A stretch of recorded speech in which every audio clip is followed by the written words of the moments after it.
JD પાર્ટીના બોટાદના ધારાસભ્ય ઉમેશ મકવાણાએ વિધાનસભા ખાતે પ્રેસ કોન્ફરન્સ યોજી હતી। આ પ્રેસ કોન્ફરન્સમાં ધારાસભ્ય ઉમેશ મકવાણાએ પોતાની વાત રજૂ કરતા જણાવ્યું કે આજે ગુજરાત રાજ્યના મંત્રી પંચાયત, ગ્રામ્ય ગૃહ નિર્માણ, ગ્રામ્ય વિકાસ વિભાગ અને વિજ્ઞાન અને ઔદ્યોગિકરણ વિભાગની માંગણી લઈને આવ્યા હતા। આ માંગણીમાં મેં સરકારની ઘણા સૂચનો પણ આપ્યા। ગુજરાત સરકારે વર્ષ 2025-26 માટે જે બજેટ ફાળવ્યું તેમાં શહેરી વિકાસ માટે ખૂબ જ મોટું બજેટ ફાળવવામાં આવ્યું છે, પરંતુ ગ્રામ્ય વિભાગ માટે નહિવત બજેટ ફાળવવામાં આવ્યું છે, તો સરકાર દ્વારા ભેદભાવવાળી નીતિ અપનાવવામાં આવી છે। પંચાયત, ગ્રામ્ય ગૃહ નિર્માણ અને ગ્રામ વિકાસની વિભાગની માંગણી ક્રમાંક નંબર 7071, વિજ્ઞાન અને ઔદ્યોગિકરણ વિભાગની માંગણી નંબર 89 લઈને આવ્યા હતા। એમાં મેં કાપ દરખાસ્ત મૂકી હતી અને ત્યાર પછી કાપ દરખાસ્ત મેં પાછી પણ ખેંચી હતી અને ઘણા બધા અંદર સૂચનો પણ આપ્યા હતા। આપણો જે દેશ છે, ભારત દેશ, તેનો જે આત્મા છે એ આપણા ગામડામાં વસે છે।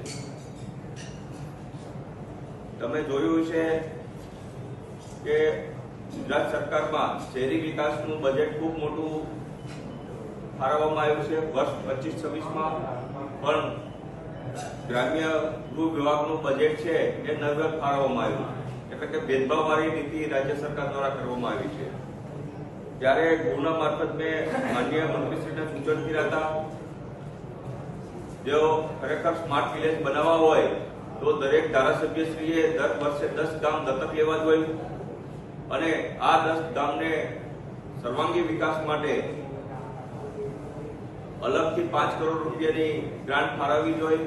સાથોસાથ જે ગ્રામ્ય કક્ષાના જે વીસી છે એને રાજ્ય સરકાર દ્વારા પગાર ચૂકવવામાં આવે 20,000 જેટલો અને એને કાયમી કરવામાં આવે। સાથોસાથ જે રીતના ધારાસભ્યશ્રીઓ, સાંસદશ્રીઓને પગાર ભથ્થા મળે છે, એવી જ રીતના ગ્રામ્યના સરપંચશ્રીઓને પણ 20,000-25,000 નું પગાર ભથ્થું મળવું જોઈએ, તેની પર ગૃહના મારફત માંગણી કરી હતી। સાથોસાથ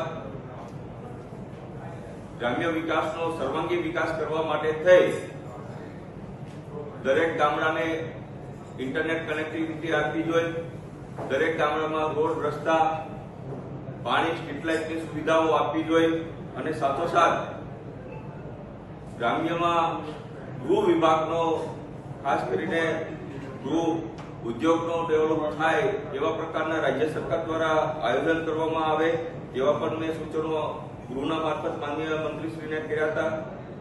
અને ગામડું જો ડેવલપ થશે તો પછી શહેરમાં લોકોનો જે ઘસારો છે એ પછી ઓછો થશે, એટલે ગામડાનો વિકાસ ડેવલપિંગ કરવા માટે થઈ જે ગામડામાં જે ખૂબ જ ગ્રામ પંચાયતને ઓછી ગ્રાન્ટો આપવામાં આવી રહી છે તેમાં વધારો કરવામાં આવે અને સાથોસાથ ગ્રામ્યના લોકોમાં જે રીતના પાણીનું કનેક્શન હોય ત્યાં પાણીની દૂષિત મળી રહી છે, રોડ રસ્તા સારા નથી હોતા, એટલે જે સિટીમાં જે સુવિધા આપવામાં આવી રહી છે તેવી જ સુવિધા ગામડામાં આપવામાં આવે તેવી મેં માનનીય મંત્રીશ્રી પાસે માંગણી કરી છે। અને ગ્રામ પંચાયતના જેટલા પણ જર્જરિત બિલ્ડિંગો છે એ તાત્કાલિક ધોરણે એ બિલ્ડિંગો નવા બનાવવામાં આવે અને ઓબીસીની 27% અનામત ગ્રામ પંચાયતને આપી અને ગ્રામ પંચાયતની ચૂંટણી એટલે કે સરપંચની ચૂંટણી તાત્કાલિક કરવામાં આવે।